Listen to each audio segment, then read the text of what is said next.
키워드 탑3 시간입니다. 2월 18일 정치면을 장식한 뉴스는 무엇이었는지 첫 번째 키워드부터 만나보시죠. 4.15 총선을 앞두고 마지막 국회가 될 2월 임시국회가 어제부터 시작된 가운데 오늘 더불어민주당 이인영 원내대표가 첫 교섭단체 대표연설에 나섰습니다. 그런데 코로나19 극복과 민생경제 활력을 강조하며 연설을 시작했던 이 원내대표. 어느 순간 국민 앞에 반성하는 얘기를 꺼냈는데요. 어떤 내용일까요? 누구를 탓하기 전에 우리부터 반성하겠습니다. 검찰개혁, 집값 안정, 그리고 최근 임미리 교수를 둘러싼 논란에 이르기까지 우리 민주당을 향했던 비판적 국민의 목소리를 외면하지 않겠습니다.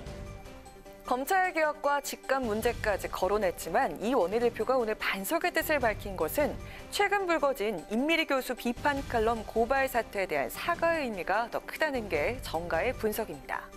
앞서 이낙연 전 총리와 남인순 최고위원이 이번 사태에 대한 반성의 뜻을 밝힌 적이 있지만 민주당 차원의 공식 입장이라고 볼 순 없었는데요.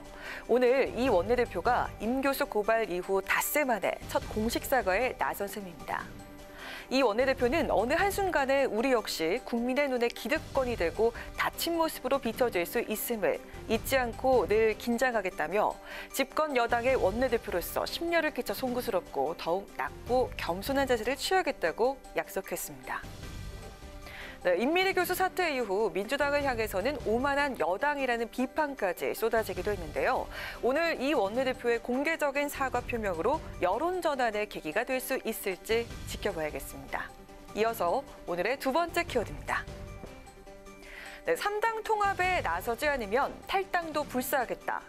바른미래당 손학규 대표를 향한 당 소속 의원들의 최후 통첩이 결국 현실화되는 모습입니다. 바른미래당 의원들이 오늘 의원총회를 열고 비례대표 의원 13명 가운데 9명의 제명안을 의결하면서 사실상 공중분해 수준을 밟게 됐습니다. 우리 비례대표 의원들 제명을 그동안에 계속 요구해 오셨는데 제명을 해드린 것이 인간적인 도리에 맞고 소인배적인 보복 정치가 아닌 길이라고 저는 생각을 합니다. 이제 바른미래당은 산산조각이 났습니다. 흔적도 없게 될 위기에 처해 있습니다. 바른미래당 대통합개혁위원장인 박주선 의원이 안타까운 심정을 드러내며 오늘 의총에서 제안한 비례대표 제명안이 만장일치로 의결됐습니다. 제적 의원 17명 가운데 13명 의원이 참석해서 비례대표 의원들에 대한 셀프 제명이 이뤄진 건데요. 제명된 의원은 김사마, 김수민, 김중로, 신용현, 이동섭, 이태규 등 안철수 개교위원 6명과 이상돈, 임재훈, 최도자 의원 등 총 9명입니다. 비례대표 의원은 탈당하면 의원직을 잃게 되기 때문에 의원직을 유지하며 당적을 이동하기 위해 스스로 징계하는 셀프 제명을 택한 것인데요. 현재 당에 남아있는 호남계 지역구 의원들도 손학규 대표가 끝까지 사퇴하지 않으면 탈당하겠다고 벼르고 있습니다. 이들은 어제 대한신당, 민주평화당과 이미 공동교섭단체까지 구성한 상태인데요. 손 대표가 끝까지 대표직을 고수할 경우 추가 탈당과 함께 바른미래당은 원외 정당으로 정락할 가능성이 커지고 있습니다. 네, 한때 28석의 원내 제3당이었던 바른미래당은 잇따른 탈당으로 이달 초 교섭단체 지위마저 잃은 데 이어 오늘 셀프 제명과 함께 또다시 8석으로 줄어들었습니다. 8석마저 모두 떠나보내게 될지 아니면 결국 통합의 길로 들어서게 될지 손학규 대표의 마지막 선택에 관심이 모아지고 있습니다. 마지막으로 세 번째 오늘의 정치 키워드입니다. 공천 작업이 한창 진행 중인 더불어민주당에서는 최근 조국 전 법무부 장관이 공천의 키워드로 떠오르고 있습니다. 조 전 장관과 인연이 있는 법조인들이 잇따라 총선에 나서면서부터인데요. 당 안팎에서는 또다시 조국 대전이 벌어지는 거 아니냐는 우려가 나오고 있습니다. 조국 법무장관 시절에 법무검찰개혁위원회 위원으로 활동했던 김용민 변호사와 조국 백서 추진위원회 필자 중에 한 명이었던 김남국 변호사. 두 사람은 지난 7일 국회 정론관에서 나란히 더불어민주당 입당식을 갖고 총선 출마 의사를 밝혔었는데요.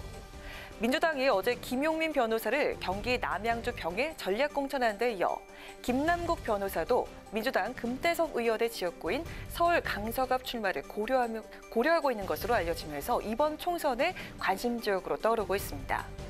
김용민 변호사가 출마할 경기 남양주 병의 현역 의원은 미래통합당 주광덕 의원인데요. 주 의원은 조 전 장관 인사청문회 등에서 대표적인 저격수였기 때문에 김 변호사의 전략 공천으로 친조국 대 반조국의 맞대결이 펼쳐지게 됐습니다. 서울 강서갑은 본선이 아닌 당내 경선 대결이 펼쳐질지 관심인데요. 이곳의 현역인 금태섭 의원은 여당 의원임에도 조 전 장관의 줄곧 쓴소리를 마다하지 않았던 인물이죠. 오늘 오후 김남국 변호사가 기자회견을 열고 강서갑 출마를 선언할 것으로 알려졌는데요. 갑자기 기자회견을 취소하면서 출마 여부에 관심이 모아지고 있습니다. 남양주 병은 조 전 장관을 둘러싼 여야의 대결이, 강서갑은 여당 내 대결이 전망됐지만 오늘 김남국 변호사가 출마 기자회견을 연기하면서 강서갑의 대결 여부는 아직 결정되지 않았습니다.